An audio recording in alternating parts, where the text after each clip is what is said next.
Selamat pagi dan salam sejahtera bersama saya Magdalena Depol dalam Berita Pagi Sabah edisi Selasa 4 Oktober 2022.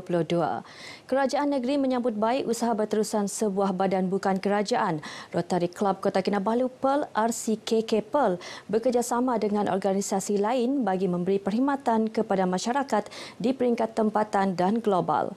Antaranya melalui inisiatif pembelajaran bahasa Inggeris, pengairan, sanitasi, amalan kebersihan serta bantuan pembedahan katarak percuma untuk wanita B40 luar bandar. Ketua Menteri Datuk Seri Panglima Haji Jinor berkata adanya kepimpinan dan dedikasi RCKK Pearl dalam tadbir urus program amal dan sosial diterajui golongan wanita ini dapat membantu usaha kerajaan memartabatkan kesejahteraan rakyat. Beliau berucap semasa merasmikan Majlis Makan Malam ulang tahun ke-7 RCKK Pearl di Kota Kinabalu. Teks ucapannya disampaikan timbalannya Datuk Seri Panglima Dr. Joachim Gunsalam. Terdahulu, pengerusi RCKK Pearl, Datuk Aminah Ambrus berkata pihaknya bekerjasama dengan Jabatan Pendidikan Negeri Sabah dalam melaksana projek Rural Focus English for All (REAL) untuk merapatkan jurang literasi bahasa Inggeris antara pelajar luar bandar dan di bandar. Program Hope Inside menyediakan pembedahan katarak percuma kepada wanita B40 di luar bandar, manakala projek WASH pula menyediakan dan memulihkan bekalan air bersih ke perkampungan di luar bandar bagi membantu menangani masalah air, sanitasi dan kebersihan. Pulau-pulau pelancongan di daerah sempurna berpotensi menjadi lokasi penggambaran bagi penggiat industri kreatif di negara ini maupun syarikat produksi antarabangsa. Terselah dengan keindahan dan keunikan muka bumi, pulau-pulau berkenaan juga dikawal ketat oleh pihak keselamatan yang ditempatkan di setiap pos kawalan keselamatan, iaitu Angkatan Tugas Bersama, Polis Diraja Malaysia dan Angkatan Tentera Malaysia.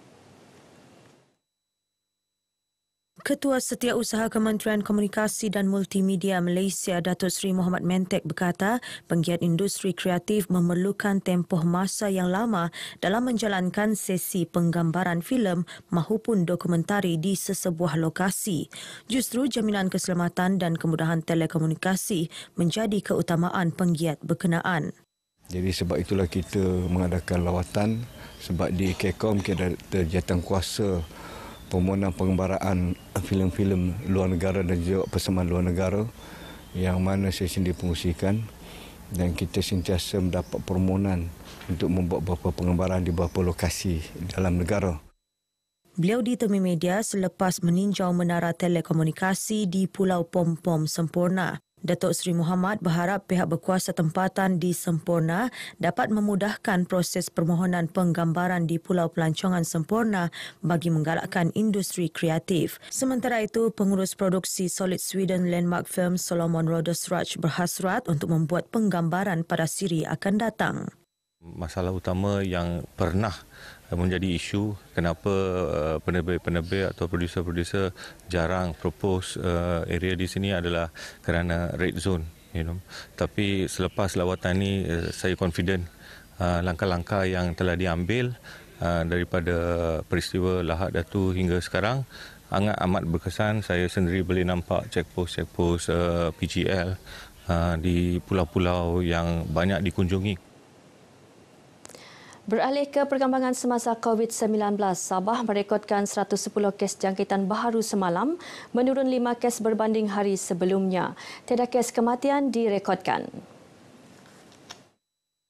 Menteri Kerajaan Tempatan dan Perumahan, Datuk Seri Panglima Masidi Manjun menerusi kenyataan yang memaklumkan kadar kepositifan yang rendah iaitu 7.81% membantu menstabilkan angka jangkitan walaupun jumlah sampel ujian lebih banyak daripada sebelumnya.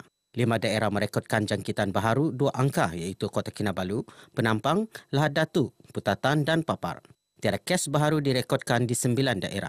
Sejumlah 109 kes berada dalam kategori 1 dan kategori 2 serta 1 kes dalam kategori 3. Dalam pada itu, seramai 167 pesakit sembuh manakala 205 pesakit sedang menerima rawatan dengan 7 pesakit memerlukan penjagaan kritikal dan 2 lagi memerlukan alat bantuan pernafasan.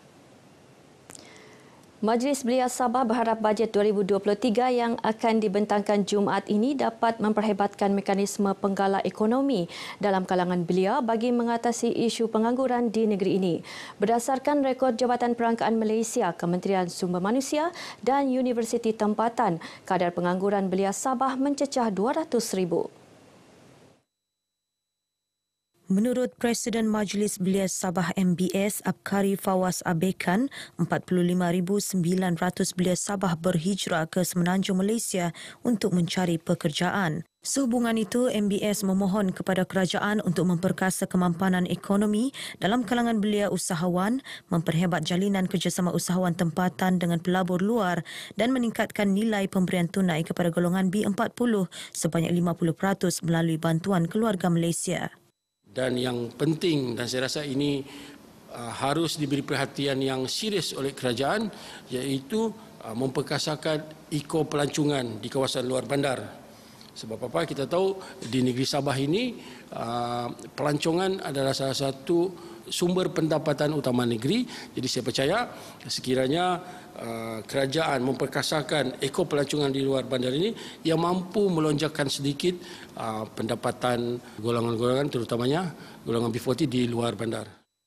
Beliau menyatakannya dalam sidang media Belia Sabah Bajet 2023, harapan belia Sabah di Kota Kinabalu. Dalam pada itu, MBS menggesa kerajaan agar memperhebat jaringan capaian talian internet di kawasan luar bandar bagi membantu belia meningkatkan pendapatan melalui platform e-dagang. Bersama kita bangkit, bersama kita pulih. Kita lindung diri, lindung keluarga. Terapkan nilai-nilai murni, kebersamaan, berkasih sayang, bantu-membantu dan hormat-menghormati antara satu sama lain. Itulah kekuatan kita, keluarga Malaysia. Keluarga Malaysia. Bersama kita mencari titik persamaan, raikan kemenangan bersama. Hargai perpaduan, raikan perbezaan agama dan budaya. Kita kan keluarga Malaysia. Keluarga Malaysia. Kami berbilang kaum, ada Kadazan, ada Bajau, ada Murut, ada Tidung, ada Suluk, ada Rungus. Dan banyak lagi etnik lain di sini. Tapi kami adalah keluarga Malaysia. Keluarga Malaysia. Hitam Kamemon, lambang keluarga Malaysia. Abanggau ko bertemu ko Jumade keluarga Malaysia. Kon Sapatan.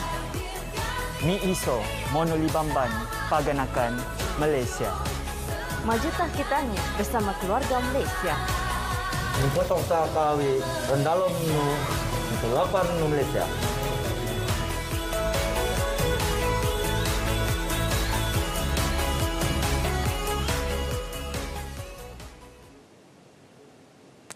Parti Kesejahteraan Demokratik Malaysia KDM mencadangkan sebuah pejabat khas ditubuhkan di Sabah bagi menapis dan mempercepatkan proses permohonan taraf kewarganegaraan Malaysia. Masalah berkenaan berlarutan sejak sekian lama dan ramai pemohon belum mendapat kelulusan walaupun telah mengemukakan permohonan berulang kali. Golongan pemohon ini yang mempunyai MyPR dan sedang memohon status kewarganegaraan Malaysia di mana mereka telah berpuluh tahun tinggal di Sabah. Ada beberapa orang telah memegang kad MyPR selama 40 lebih tahun dan usia mereka telah pun mencapai umur 70 lebih tahun tetapi masih lagi tunggu kelulusan. Beliau menyatakannya dalam sidang media di Pejabat Parti KDM Tanjung Aru Plaza, Kota Kinabalu. Sekiranya kerajaan meluluskan permohonan ini, masalah taraf kewarganegaraan dapat diselesaikan dengan mudah dan cepat tanpa perlu berurusan di Kuala Lumpur. Lebih 10,000 orang menghadiri program Gelombang Biru anjuran Ketua UMNO bahagian Libaran, Datuk Suhaimi Nasir di Sandakan. Program itu antara lain bertujuan menyampaikan dasar-dasar kerajaan demi pembangunan dan kesejahteraan rakyat. Pengerusi penganjur yang juga Ketua UMNO Libaran, Datuk Suhaimi Nasir menzahirkan penghargaan kepada kepimpinan tertinggi UMNO Negeri dan Pusat yang sentiasa menyokong penganjuran program berkenaan. Beliau ditemui pemberita selepas program Gelombang Biru disandarkan yang dirasmikan Ahli Majlis Kejar Tertinggi UMNO, Datuk Seri Rizal Merican Naina Merican. Program 2 hari ini dimeriahkan dengan pelbagai aktiviti, antaranya persembahan hiburan dan gerai jualan melibatkan usahawan tempatan. Sandakan merupakan daerah keempat penganjuran program Gelombang Biru selepas Pensiangan, Tawau dan Kota Belud. Kebolehpasaran perantis program latihan kemahiran pertanian Sijil Kemahiran Malaysia, Sistem Latihan Dual Nasional SLDN dalam pasaran kerjaya berkaitan bidang akuakultur kini mencapai 80% setiap tahun. Dalam program itu, setiap perantis akan diberi latihan berkaitan akuakultur di Pusat Latihan Akuakultur Kor Nelayan KATC di Tuaran.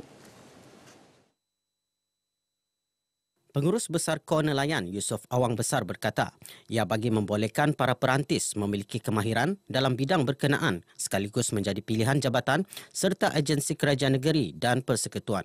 Beliau berucap dalam majlis penyerahan surat tawaran perantis kepada 50 perantis ambilan Oktober tahun 2022, tahap 2 dan 3 di KATC Kampung Laya-Laya Tuaran. Setiap perantis akan mengikuti latihan selama 8 bulan berserta allowance RM500 sebulan. KATC dibangunkan bertujuan melahirkan usahawan terlatih serta tenaga kerja separa mahir dalam bidang akuakultur, merancang, menyelaras dan melaksana latihan akuakultur jangka pendek yang komprehensif dan latihan kemahiran selain memperkasa para pegawai sedia ada bagi memenuhi tuntutan kepakaran industri.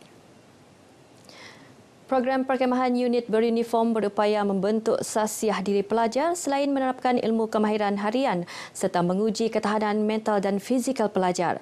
Justru ia akan diteruskan pada masa akan datang dengan penyertaan murid yang lebih ramai.